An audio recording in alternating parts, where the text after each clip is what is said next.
The space between what happens and what you do is where your whole life is decided.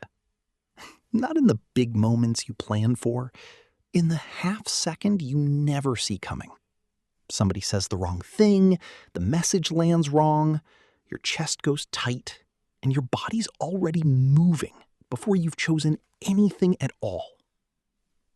That half second has a name, and it can be trained. The Stoics had a word for the thing that runs your life when you're not paying attention. They called it the impression. The first hit of a thing before you've decided what it means.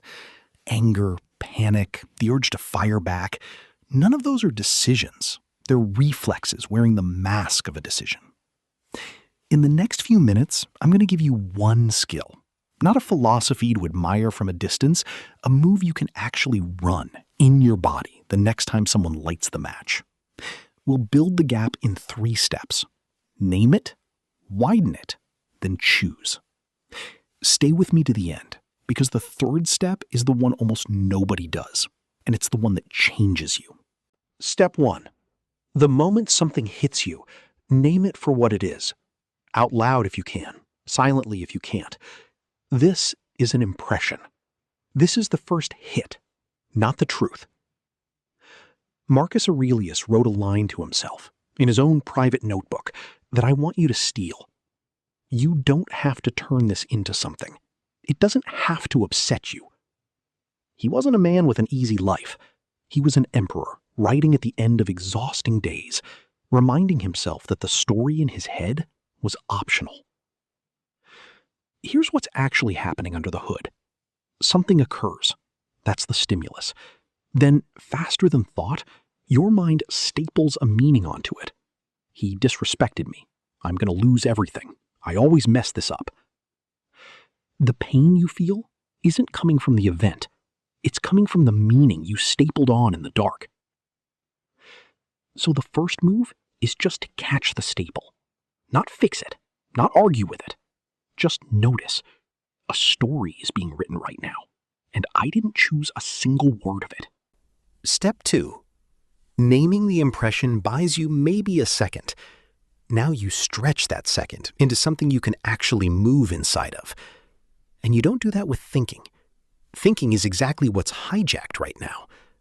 You do it with the body. One slow breath. Not a deep, dramatic gulp. A long, quiet exhale. Longer than the inhale. That single exhale tells your nervous system the threat is not a lion. It's a sentence. Your heart rate drops a fraction. The fog thins. While you breathe, do one physical thing that breaks the reflex. Unclench your jaw. Drop your shoulders down from your ears. Put both feet flat on the floor.